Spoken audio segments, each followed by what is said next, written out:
جو ماضی میں پرو اسٹیبلشمنٹ رہے ہیں اور اب ادارے سے ناراض ہیں یا ڈسٹنس ہیں، جو کچھ بھی ادارے نے فریڈم آف سپیچ، ڈیموکریسی اور دوسری چیزوں پہ کیا، ان کو جو منجن بیچنے کی کوشش کی گئی وہ یہ کہ بلاول، نواز شریف اور مریم اور عمران خان یہ تمام ایلیٹ ہیں اور ان کا مڈل کلاس سے کوئی لینا دینا نہیں، اور فوج مڈل کلاس کو ریپرزینٹ کرتی ہے، اور پاکستان میں اصل مسئلہ اشرافیہ ورسز مڈل کلاس ہے، وہی شہباز گل والی لائن، اور اب صرف فوج ہی جو ہے وہ مڈل کلاس کے مفادات کا تحفظ کر سکتی ہے۔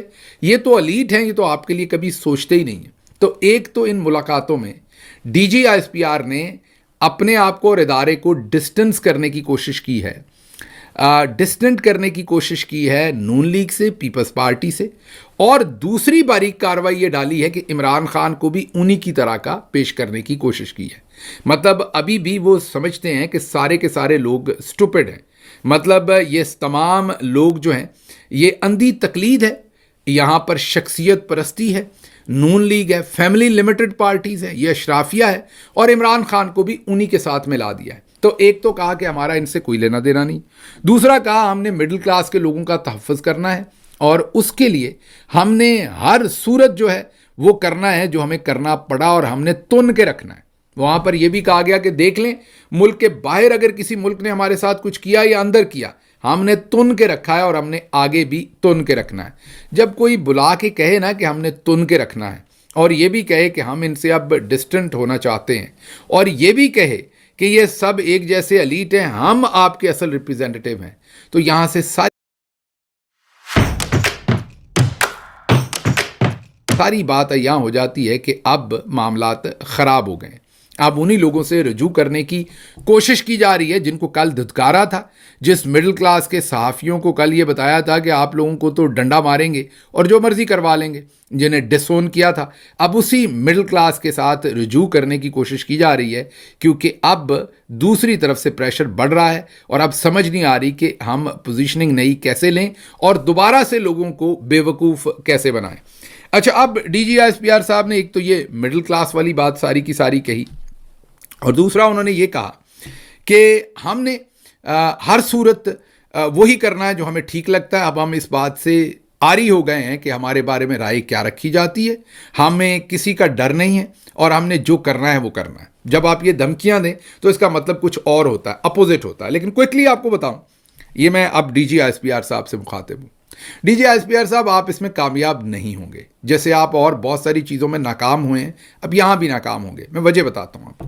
وجہ یہ ہے کہ اس سے پہلے آپ اشرافیہ کے کسی ایک گروپ سے کوئی چیز چھینتے تھے، جیسے آپ نے نواز شریف سے گورنمنٹ چھین لی، آپ نے ان کو پہلے ان کے کیسز پکڑے، انہیں چور کہا، پھر این آر او دے دیا، مطلب پہلے کچھ چھینا پھر ڈبل کر کے واپس دے دیا۔ اس سودے بازی میں آپ نے اپنے لیے ٹینیور لے لی، ایکسٹینشنز لے لی، مارشل لا لگا لی، پیسہ بنا لیا، اپنے بچوں کے لیے فیکٹریاں، پیسے، بڑے بڑے جتنے بھی جنرلز ہیں، جنرل ایوب خان سے لے کے آج تک ان کی نسلیں سنور گئیں، مال پانی پیسہ سب فراوانی آ گئی، اور آپ نے اشرافیہ کے ساتھ ڈیل کی کہ کسی سے کچھ ایک چھینا تو اس کو دو دے دیے، ملک غریب سے غریب ہوتا گیا۔ اب اس دفعہ آپ نے یہی کام مڈل کلاس سے کیا ہے۔ مڈل کلاس سے آپ نے کیا چھینا؟ مڈل کلاس کے پاس تو ہوتا ہی کچھ نہیں ہے، ایک چھوٹی موٹی انا ہوتی ہے، اور سب سے بڑا ان کا ایسٹ ہوتا ہے عزت نفس۔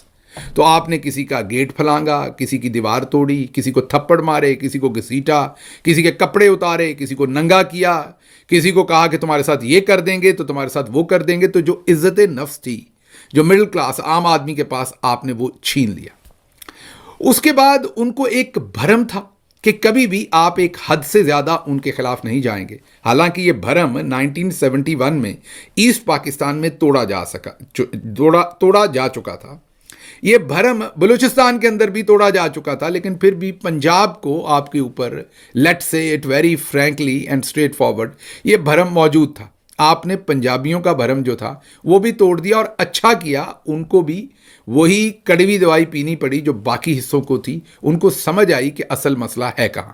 اب ڈی چوک میں جب سیدھی گولیاں مار دی گئیں تو وہ جو بھرم رہ گیا تھا، وہ جو رشتہ تھا، عزت نفس تو پہلے چھین لی تھی، وہ جو بھرم تھا وہ بھی آپ نے تمام کر دیا. مطلب گھاؤ آپ نے بہت گہرا لگا لیا اور اپنے ہاتھوں سے لگا لیا.